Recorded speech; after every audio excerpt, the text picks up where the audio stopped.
Itulah makna ayat ala bidzikrillahi tatmainnul qulub. Orang tarekat Naqsyabandiyah wajib satu hari 5.000 zikir wajibnya. Allah Allah Allah Allah Allah Allah Allah Allah Allah Allah Allah Allah Allah Allah Allah Allah. Itu maka pikiran kurang, dia memikirkan yang negatif dan ditolong Allah. Allah yang menolong kita. Tapi kalau kita tidak berzikir, zaman dulu kunci pintu pagar, kunci pintu rumah, kunci pintu kamar, di kamar kita tenang. Zaman sekarang kunci pintu kamar, kunci pintu rumah, kunci pintu kamar, duduk di rumah. Di komen orang di Google, di YouTube, di Instagram. Tidak ada lagi yang menenangkan. Zaman dulu jam 2 malam kita bangun tahajud tenang. Zaman sekarang bangun kita jam 2 malam, usolli sunat tahajud, gol. Orang nonton Manchester United, Liverpool.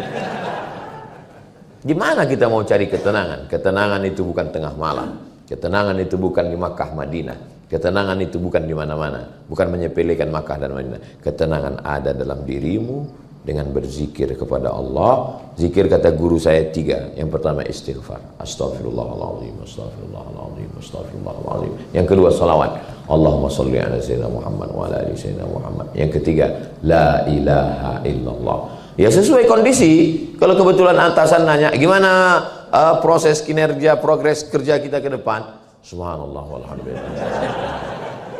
Enggak gitu juga. Ya, kalau sedang rapat ya ngomonglah kita.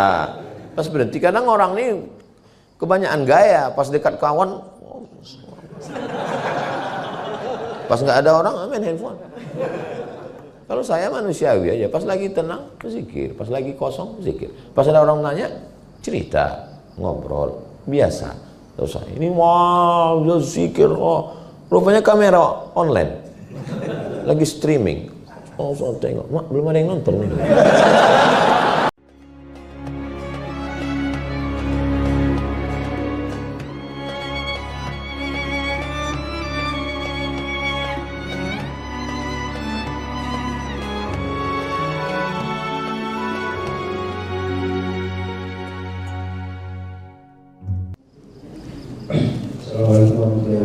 Waalaikumsalam. Ustaz ini bertanya, melihat YouTube Ustaz di TikTok, kenapa negara Israel itu tidak binasa oleh Allah? Assalamualaikum warahmatullahi wabarakatuh. Wa ila 'adin akhahum huda. Nabi Hud diutus kepada kaum Ad, hancur Ad, enggak ada lagi. Wa ila Madyana akhahum Syu'aiba. Nabi Syu'aib diutus kepada kaum Samud, hancur Samud. Wa ila Madyan, wa ila Samuda akhahum Salihah. Kepada kaum Samud diutus Nabi Soleh, hancur, nggak ada lagi di atas muka bumi. Tapi Yahudi masih tetap ada. Disitulah mukjizat Nabi Muhammad SAW, bahwa Nabi mengatakan di akhir zaman akan ada umat yang akan memerangi kamu, dan kamu akan berperang dengan mereka, sampai-sampai batu dan pohon kayu pun berpihak ke kamu, tidak ke mereka, kecuali satu pohon namanya pohon Gharqad. Dari Kairo satu hari naik mobil sampai ke satu kota namanya Rafah. Kota Rafah itu dibagi dua, sebelah diambil Israel, sebelah untuk Mesir. Dipasang pagar besi dengan voltase tinggi listrik. Kalau disentuh mati kita. Jadi orang sini mau berkirim surat ke sini pakai layang-layang. Tahun 99 saya ke situ, mereka kirim surat pakai layang-layang, dibaca ke sana.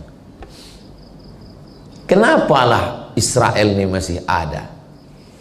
Kenapa Israel Yahudi? Nabi Ibrahim punya anak namanya Ishak, Ishak punya anak namanya Yakub. Yakub ini namanya dua, satu lagi Yakub, satu lagi Israel. Isra artinya hamba, El Tuhan. Israel hamba Tuhan.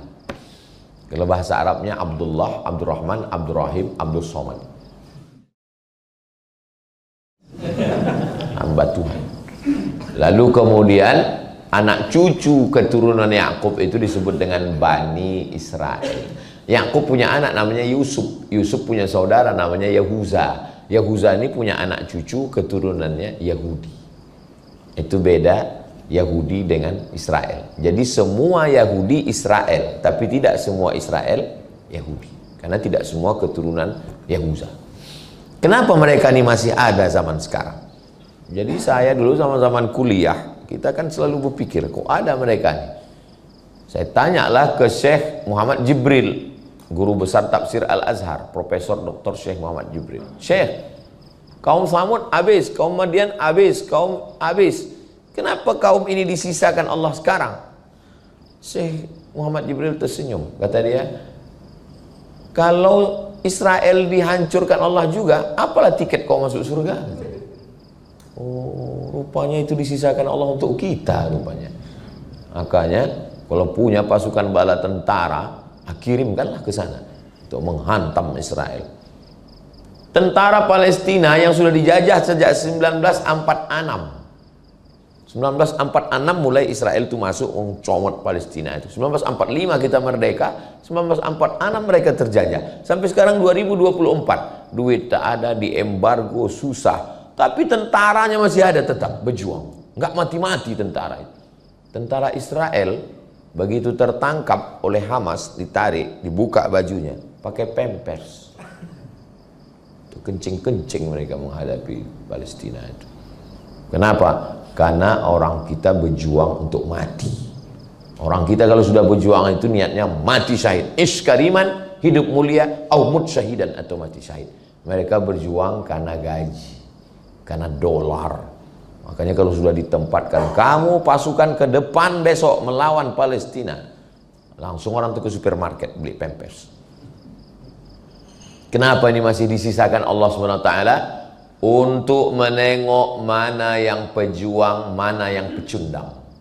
Bisa juga untuk baju kaos. Buat gambar Masjidil Aqsa besar, bawa. Untuk melihat mana yang pejuang, mana yang pecundang. Jangankan berjuang ke Palestina, masalah memboikot aja masih diejek-ejek orang. Jangankan orang biasa, ustadz pun masih makan produk-produk.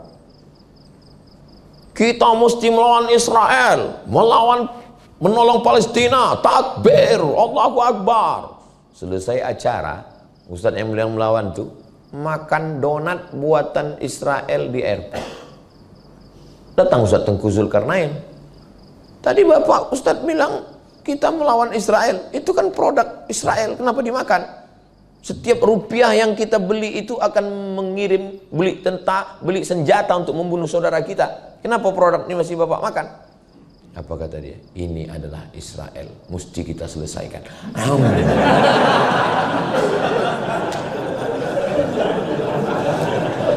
Salah satu bayang saya muka Ustadz Tengku Zulkarnain menceritakan itu. Jangankan masalah berperang ke sana, masalah memboikot pun berkelahi pula sesama kita. Tengoklah di medsos itu, berkelahi sesama kita, bukan orang lain yang mengejek, mengolok-olok kita itu. Malah anak-anak lebih sadar. Kawan saya pulang dia ke rumah dibawanya produk Israel itu, dikasih anak, nggak mau Pak. Kenapa nggak mau? Itu ada darah saudara kita di Palestina. Biar Papa habiskan, kata ya. Jadi ini memang dikirim Allah untuk menguji iman kita. Kalau begitu Pak Ustadz, kami tinggalkan tambang emas ini ke Palestina kami. Jangan. Karena kita tidak ahli di situ. Saya khawatir Bapak semua pergi ke Palestina 2-3 hari keluar berita. Semua pasukan dari tambang emas lemas. Karena tak dapat lontong sayur dan nasi uduk. Kenapa Ustadz tiba-tiba ingat lontong sayur? Nampak aku udah ada piring.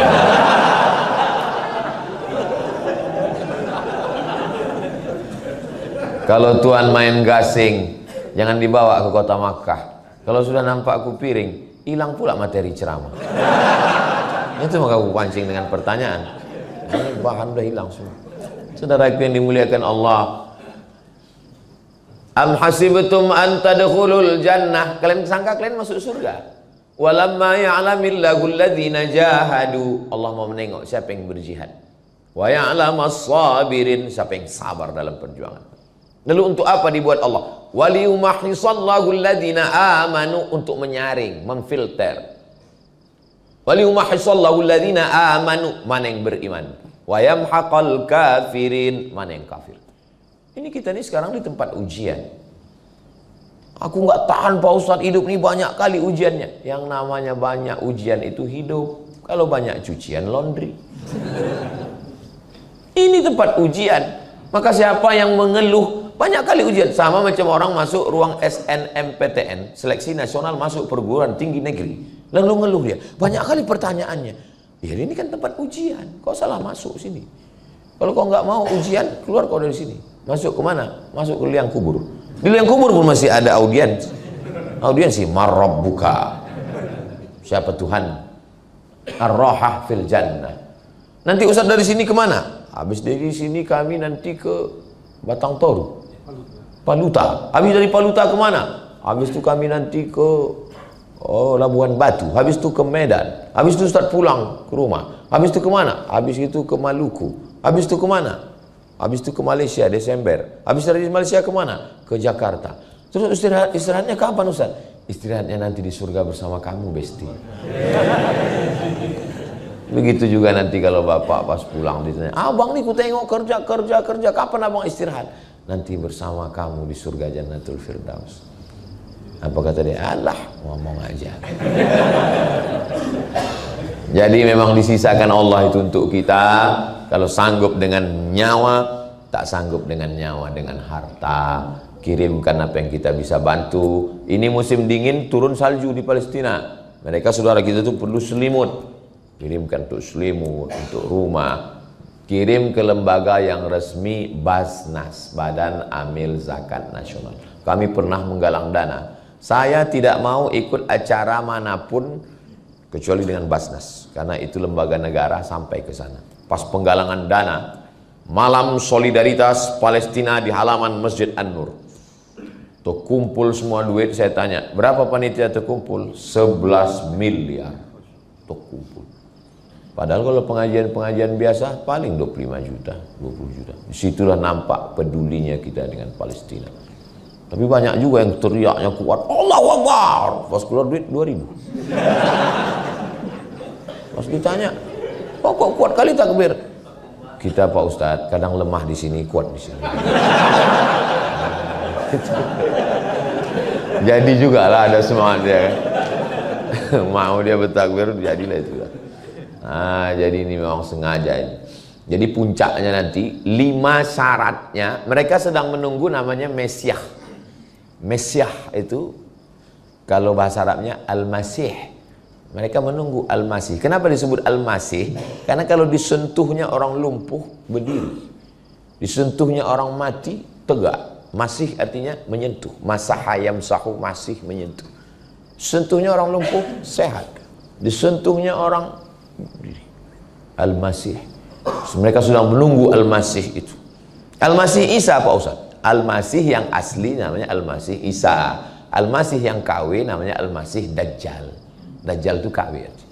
Makanya kalau ada ibu-ibu pakai gelang emas tapi palsu, itu namanya emas KW, emas Dajjal. Emas yang asli itu di Martabe. Sampai mana tadi? Lupa pula. Jadi mereka sedang menunggu Mesiah ini datang. Mesiah itu mau turun ke bawah, syaratnya 5. Yang pertama, kuasai Palestina. Itu mengapa mereka menguasai Palestina 1946. Karena Mesiah itu sedang di langit, sedang nunggu dia. Kalian mau aku turun? Kata dia. Mau kalian aku turun? Nah, kalian ambil Palestina ya. Itu maka mereka ambil Palestina. 5 juta Yahudi dari seluruh dunia sudah pulang ke Palestina. 5 juta orang itu sekarang. 5 jutanya dia, bukan banyak, 5 juta. Kita hampir 300 juta. Andai serentak kita terkencing bersama, pipanya kita arahkan ke sana. Mati orang itu tenggelam. Apalagi kencing dari kita ini dahsyat. Jengkol sama petai. Baru kena anginnya aja pingsan. Pertama, kuasai Palestina, syarat kalau mau turun. Yang kedua, buat Palestina itu berdarah bayi. Bunuh, itu maka anak-anak bayi. Dulu, tentara Israel itu, kalau nengok perempuan Palestina hamil jalan, taruhan mereka berdua. Taruhan, itu bayi dalam kandungan itu laki-laki apa perempuan? Yang satu bilang laki-laki, yang satu bilang perempuan. Tangkapnya, cobeknya, pup, keluarkan bayi. Yang bercerita itu guru kami dari Makkah Al-Mukarramah. Begitulah sadisnya tentara Israel. Makanya ada orang Amerika perempuan, apa kata dia? Saya nggak percaya sama Tuhannya orang Islam. Kejam kali Tuhannya. Dibacanya ayat. Kullama nadijat juluduhum, ketika kulit mereka masuk neraka gosong melepuh, badalna juludan ghairaha, kami ganti dengan kulit yang baru. Kejam kali Tuhan begitu. Dulu saya nggak percaya sama Quran itu karena Quran menceritakan Tuhan yang sangat kejam. Setelah peristiwa Israel ini, memang cocoklah neraka itu diciptakan untuk mereka, dan bersyahadat dia masuk Islam. Sudah saya posting videonya di Instagram yang followernya 9 juta itu. Maksudnya yang belum follow lah. Syarat yang kedua, buat darah diserak supaya dia mau turun. Yang ketiga, apa dia?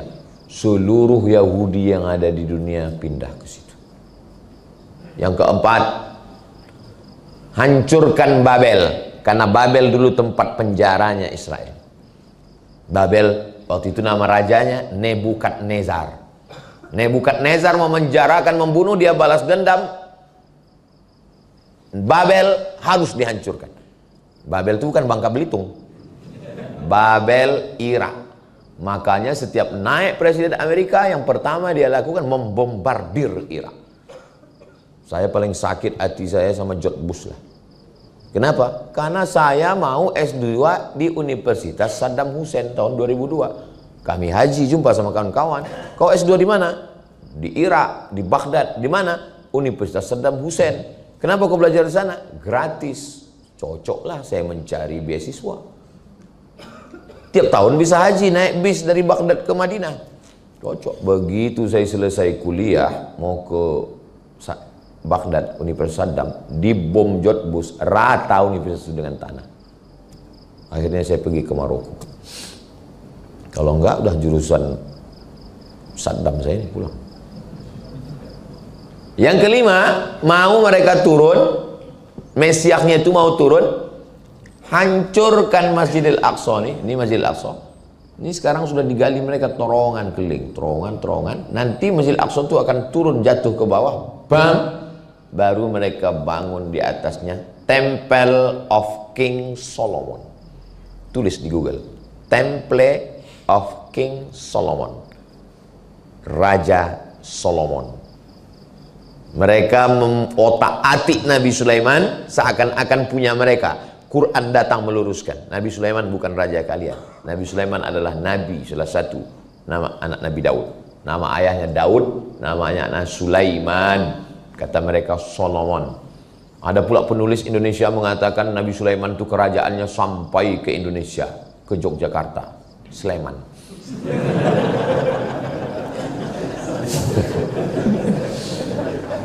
Saudaraku yang dimuliakan Allah SWT, itulah kenapa menjawab pertanyaan, kenapa mereka mengambil Palestina, kenapa anak-anak berdarah di Palestina, kenapa mereka ingin meruntuhkan Masjidil Aqsa. Jawabannya karena mereka sedang menunggu Mesias. Mereka membangun negara itu berdasarkan mitos. Datanglah orang komunis dari Prancis, namanya George Roger Jaraudi. Masuk Islam, ditulisnya buku Yahudi mendirikan negara berdasarkan mitos. Ditangkap dia, dimasukkan ke dalam penjara karena dianggap Yahudi itu gila. Ada satu jenderal Yahudi itu namanya Mosa Dayan. Coba tulis di YouTube, Google Mosa Dayan. Jenderal Mosa Dayan, matanya buta sebelah. Mosa Dayan. Ketika berdiri negara Israel, lalu panglima perangnya namanya Mosa Dayan, mereka kirim pakar mumi yang ada filmnya itu, Mummy Return. Jangan anak manggil bini mumi. Mumi itu artinya mayat Fir'aun. Dikirimlah pakar mumi ke Mesir menjumpai presiden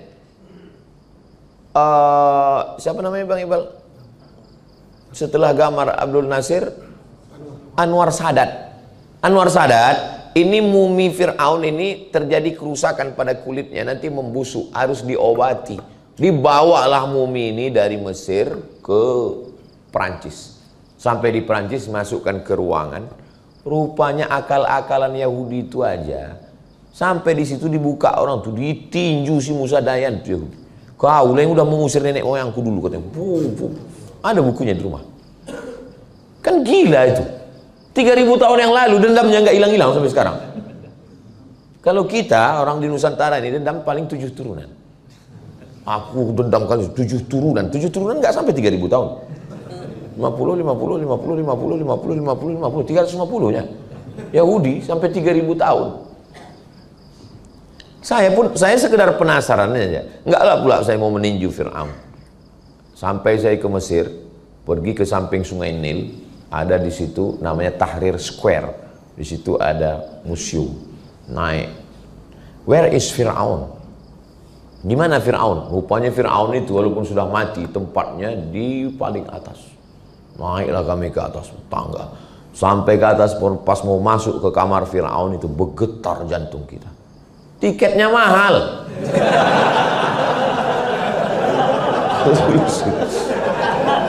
100 pon.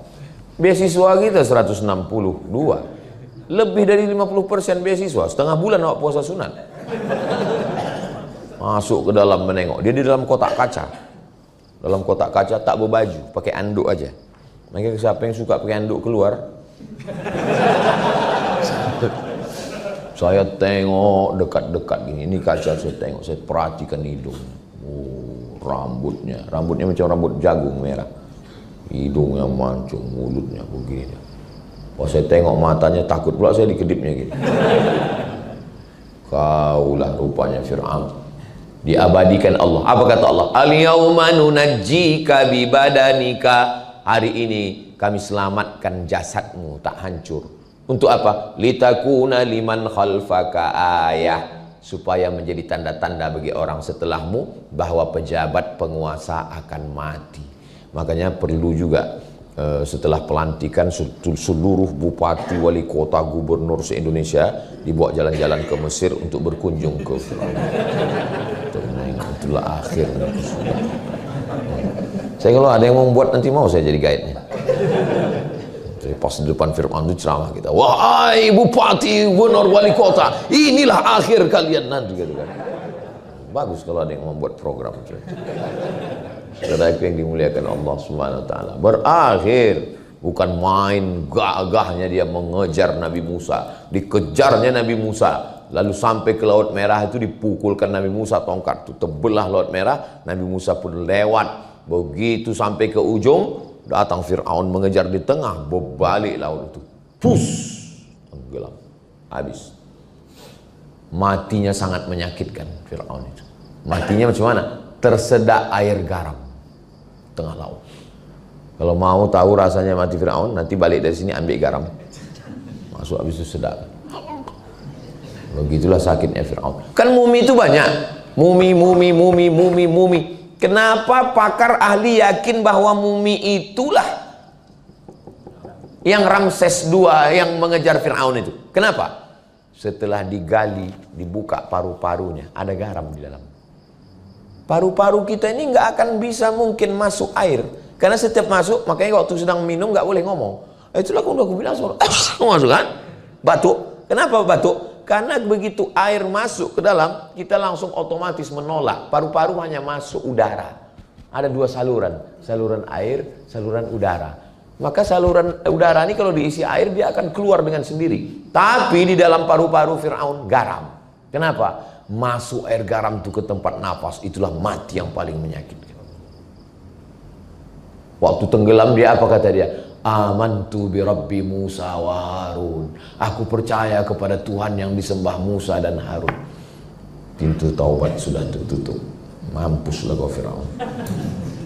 Neraka jahanam tempat Fir'aun. Inna Fir'auna wa Hamana wa junudahuma kanu khati'in. Fir'aun, Haman dan tentaranya. 3. Fir'aun, Haman. Haman adalah orang cerdas, penasehat yang selalu menasehati Fir'aun untuk jahat. 3. Haman, Fir'aun, wa Haman, wa junudahuma, dan pasukan bala tentaranya. 3 ini kena Ada hari berganti, musim berubah, pertarungan masih tetap berlanjut. Sampai kapan? Sampai akhir dunia, dan mudah-mudahan kita, anak cucu kita istiqomah semuanya, insya Allah. Hebat juga pertanyaan ini. Memang orang martabe ini cerdas-cerdas. Pertanyaan itu berkualitas. Habis setengah jam untuk satu pertanyaan. Baik, syukur. Dari Ahmad boleh? Boleh? Baik, dari Ahmad saya bacakan Ustaz. Pak Ustaz, bagaimana cara kita sebagai manusia untuk membuat hati kita tenang ketika berhadapan dengan lingkungan yang membuat kita tidak nyaman? Dikarenakan ada orang yang pilih, tetapi dia juga harus orang lain untuk tidak menyukai kita. Bagaimana tanggapannya Pak Ustaz? Letaknya tenang itu di mana? Bukan di mata, bukan di tangan, bukan di kaki, bukan di mulut. Letaknya tenang itu adalah di hati. Berdegup, berdetak, dua jari bawah sebelah kiri. Kalau masih berdegup, alhamdulillah. Kalau tak berdegup, kasih tahu pimpinan, kain kapan udah siap. Disitulah letak ketenangan itu. Lalu siapa yang menurunkan ketenangan itu? Apa yang dicari orang-orang kaya, pejabat-pejabat, artis-artis di kota metropolitan, kota besar? Makin besar kota, makin hebat. Apa yang dicari? Yang dicari ketenangan. Masuk ke diskotik, masuk ke nightclub, dugem. Orang dugem itu yang mau dicarinya ketenangan. Dugem itu artinya duduk sambil gemetar. Macam tahu aja Ustaz nih. Dengar lagu dangdut, enggak juga tenang. Masuk K-pop, enggak juga tenang. R&B, enggak juga tenang. Happy metal, enggak juga tenang. Makan pil anjing gila, baru enggak tenang. Makan kecubung, mati.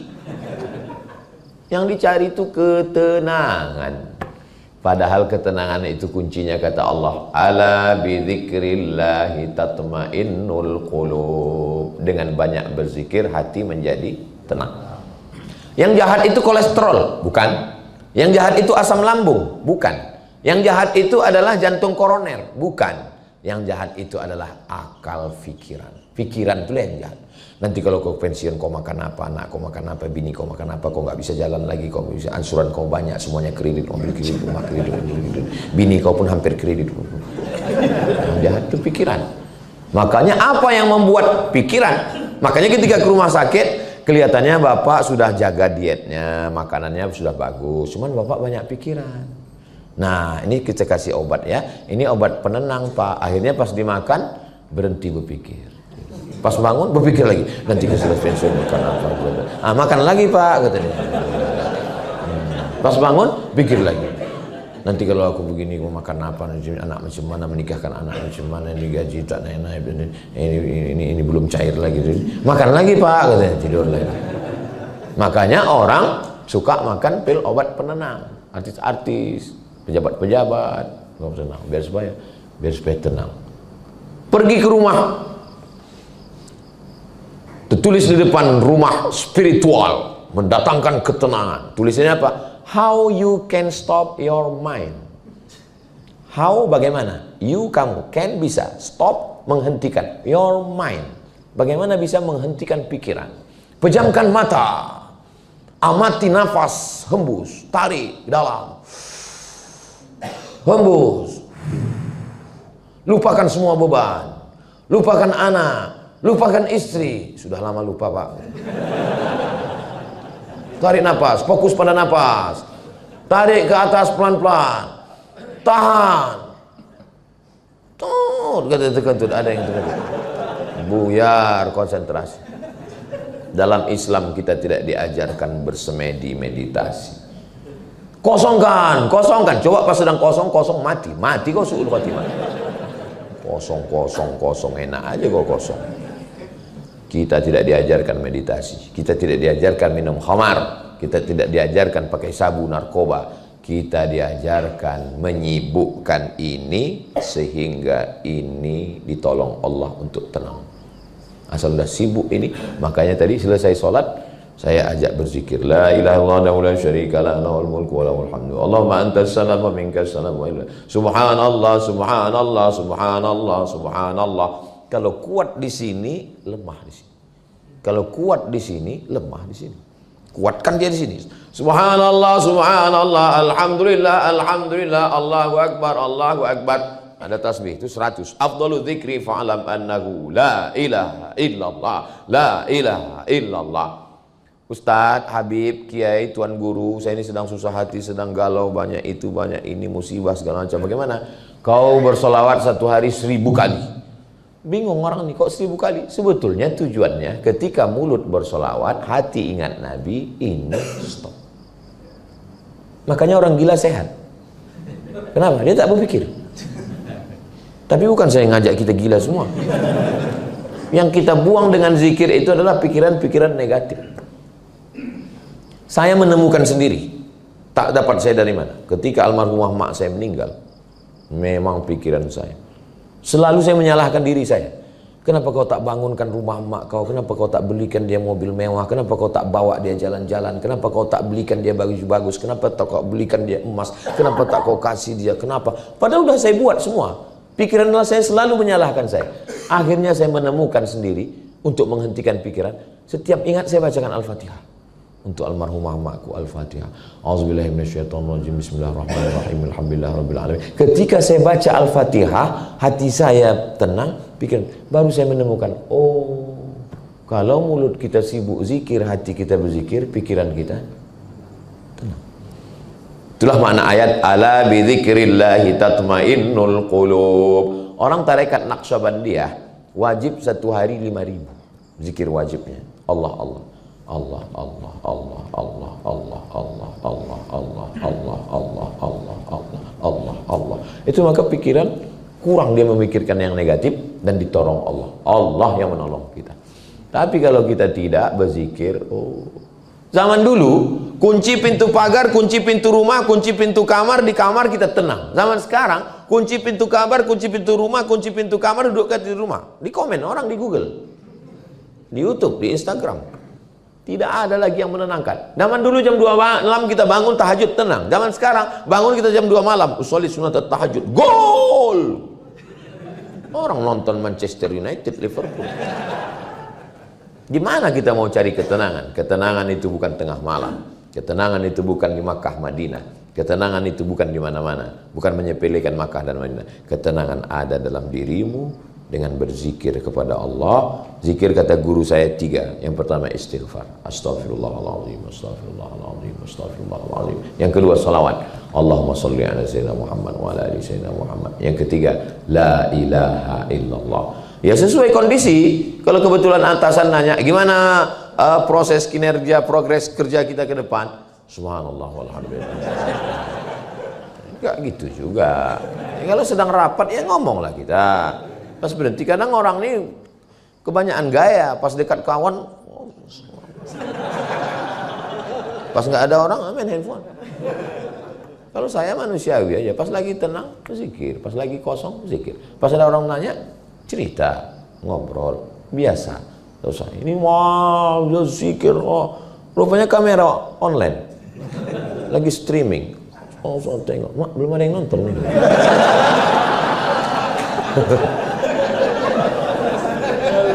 Nah, jadi zikir tak usah banyak-banyak, istighfar, salawat, la ilaha illallah. Istighfar, salawat, la ilaha illallah. Wallahu a'lam. Izin Ustaz, satu lagi Ustaz, dari awal.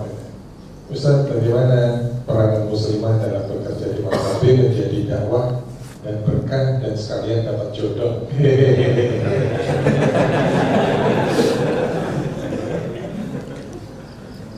Saya termasuk lambat menikah karena mengurus almarhumah emak. 11 tahun saya serumah. 2008 pulang kuliah, 2019 dia meninggal. 11 tahun saya urus. Jadi kalau masalah ngurus sama orang tua, tanyalah sama saya. Jadi kalau sudah ada orang mau, kita mau, tak usah tunda-tunda nikah. Tak usah terlalu banyak berteori. Saya dulu berteori, saya tanya tetangga saya, kawan, "Gimana Pak kita tahu bahwa orang itu jodoh kita?" Kata dia, asal kita tengok bergetar itu jodoh kita. Lama kurun dong, asal tengok perempuan bergetar.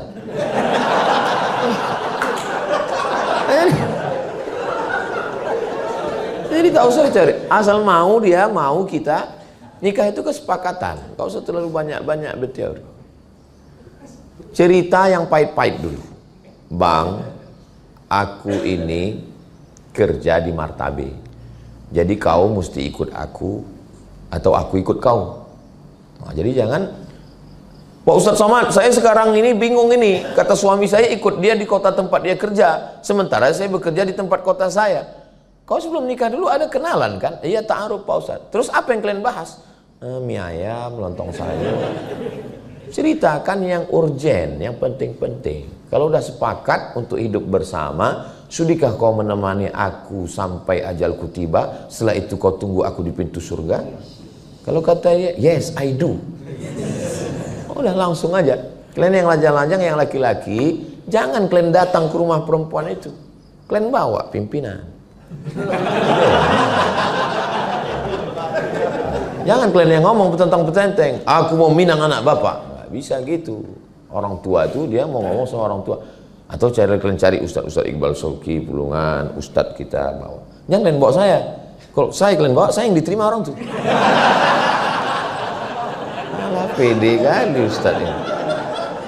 Nah, selama di tempat bekerja, aslinya perempuan itu tak boleh bekerja. Perempuan itu di rumah, tapi boleh bekerja dengan syarat dan ketentuan berlaku. Syaratnya apa? Menutup aurat, berhijab. Baju jangan sempit. Karena laki-laki ini tak bisa menengok perempuan baju sempit. Error dia langsung. Jadi pakai baju longgar, pakai hijab. Yang kedua, jangan pakai parfum berlebih-lebihan. Karena terciumnya bau aroma semerbak rusak juga otaknya. Jadi laki-laki ini otaknya itu rentan. Nengok rusak, mencium rusak. Tapi bukan berarti perempuan disuruh bau bawang, bukan. Ya, parfum secukupnya untuk menghilangkan bau ketiak, bau masam. Jangan sampai dipakai di sana, imam tuh lupa ayat sampai itu. Wala ana abidum ma abadtum, tak dapatnya simpang lakum dinukum waliyadu. Yang ketiga, la yakhluwanna rajulun, jangan berdua-duaan satu ruangan. Ruang sempit bekerja, berawal dari curhat, witing trisno, jalaran suko kulino. Cinta tumbuh karena sering bersama. Kerja dari mulai pagi jam 6 pagi sampai jam 6 sore. 12 jam sama laki orang. Sama laki sendiri 2 jam. Lama-lama bingung mana laki orang, mana laki aku. Curhat ke laki orang. Habis itu mulai curhat merasa nyaman, tukar-tukaran nomor, WhatsApp, makan bersama, no free lunch, tak ada makan siang yang gratis. Kenapa bisa terjadi macam ini? Udah macam abangku, udah macam kakakku, sudah macam saudaraku, udah macam pakcikku. Berawal dari macam, berakhir dengan macam-macam. Waspadalah. Lalu kemudian jaga komunikasi yang baik dengan suami, dengan istri. Pulang ke rumah, bilang sama dia, aku sudah 12 jam sama orang lain bang, maka handphone ini kumatikan. Quality time. Saya Jumat, Sabtu, Ahad, Senin pulang. Kalau sudah di rumah, saya tutup. Saya jalan sama istri saya. Nanti kalau bapak ibu pergi ke mall, jumpa sama orang pakai topi, kacamata hitam, pakai masker, baju hitam, itu saya itu. Maka sering kadang jumpa di mall, Ustadz Somad ya? Mirip, gue bilang. Dia nggak tahu sedang waktu kita sama keluarga. Kapan lagi saya dengan istri saya, dengan anak-anak saya? Jadi ada, kita tahu dengan, saya bilang sama istri saya, aku ini macam kain pendek. Ditarik ke kaki, terbuka kepala. Ditarik kepala, terbuka kaki. Aku tahu kekuranganku, kelemahanku.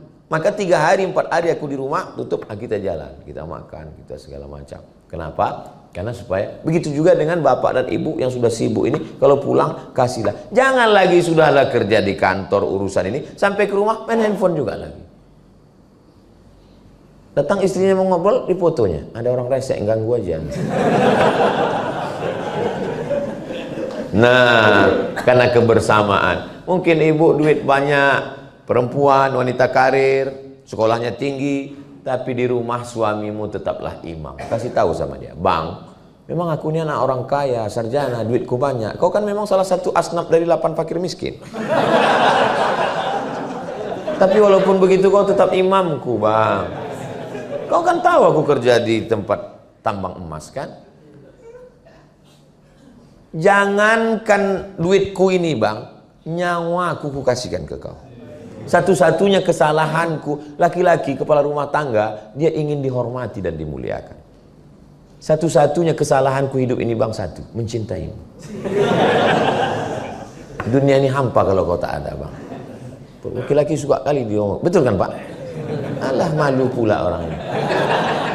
Nah, walaupun ibu kaya, duitnya banyak, ada asisten rumah tangga di rumah, tapi kalau untuk masak, aku tak bisa masak Pak Ustadz, sibuk. Biarkan asisten itu masak, tapi untuk meletakkannya ke piring, mengasih garamnya, menyajikan ke dia, dimakannya, memang sedap buatan kau ini ya. Siapa dulu mamanya? Ya, kan? Airnya sama, gulanya sama, tehnya sama, kompornya sama, termosnya sama, tapi rasanya bisa beda kalau ibu yang menyajikan. Jangan sampai nanti suami itu berubah rasa. Pas mau Idul Fitri, pulang pembantu, bukan cuma anak itu nangis, laki pun menangis. Baru kalian tahu rasanya.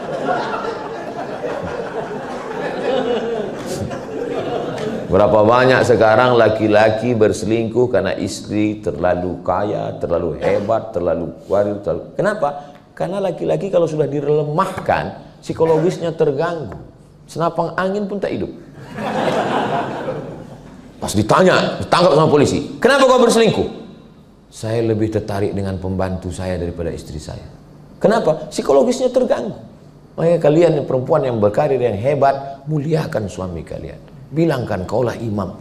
Kalau tak ada kau, aku tak bisa sembahyang bang. Itu tidak bohong. Memang kalau tak ada imam, cuma mau sholat.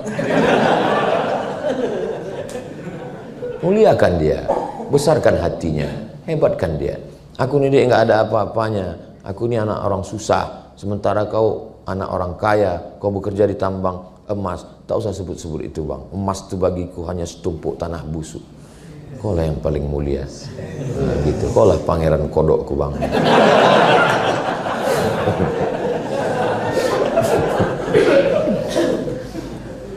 Itulah yang dapat saya sampaikan subuh ini. Saya sangka tadi tak bisa lama-lama tausiah ini. Rupanya bersama dengan orang-orang yang hatinya tulus ikhlas ini, ngomong pun bisa panjang lebar. Kenapa? Karena yang ada di hadapan saya ini orang-orang yang amanah. Amanah itu A-nya akidah, M-nya adalah mujahadah. Ustaz kok tahu? Itu ada tulisannya. Di akhir majelis mari kita sama berdoa, mudah-mudahan kita istiqomah. Keluarga kita sakinah mawaddah warahmah. Anak-anak kita soleh dan solihah. Akhirnya kita masih bersama, masuk surga bersama Rasulullah. A'udzubillahi minasyaitonirrajim. Bismillahirrahmanirrahim. Alhamdulillahirabbil alamin. Wassalatu wassalamu ala asyrafil anbiya'i wal mursalin wa ala alihi wa sahbihi ajma'in. Rabbana ighfir lana dzunubana, ampunkan dosa kami, wali abaina ayah kami, wali ummahatina emak kami, wali azwajina pasangan hidup kami, wali dzurriyyatina anak cucu keturunan kami, wali man ahsana ilaina orang-orang yang sudah berbuat bagi kami. Allahumma ja'al a'malana ibadatan lana, jadikan segala aktivitas kami ini menjadi ibadah karena kami lakukan karena Engkau ya Allah. Anzilis sakinata fi qulubina, tanamkan sakinah ke dalam hati kami sehingga keluarga kami sakinah mawaddah warahmah. Allahumma ja'alna minal mutahabbina bijalalik, kami di tempat bekerja ini beda ayah beda ibu, jadikan kami bersaudara karena Engkau ya Allah. Waj'alna minal mukhlasin, jadikan kami orang yang tulus dan ikhlas dalam beramal hidup dan mati ya Allah. Ahyina bil iman, hidupkan kami dengan iman. Amisna bil iman, matikan kami dengan iman. Wahsyurna yaumal qiyamati ma'al mu'minin, bangkitkan kami di akhirat bersama orang-orang beriman. Wa adkhilnal jannata ma'al abrar, masukkan kami ke dalam surga bersama saudara-saudara kami ya Allah. Rabbana atina fid dunya hasanah wa fil akhirati hasanah wa qina adzabannar. Wa sallallahu ala sayyidina Muhammad wa ala alihi washabbihi wasallam walhamdulillahi rabbil alamin. Taqabbalallahu minkum minna wa minkum taqabbal ya karim. Usolli sunnatal isyraq pakai qaf raka'ataini lillahi ta'ala. Saya salat sunat isyraq 2 rakaat lillahi ta'ala. Terima kasih, mohon maaf saya tutup dengan pantun penutup menangkap puyuh di Bukit Selasih. Thank you dan terima kasih. Assalamualaikum warahmatullahi wabarakatuh.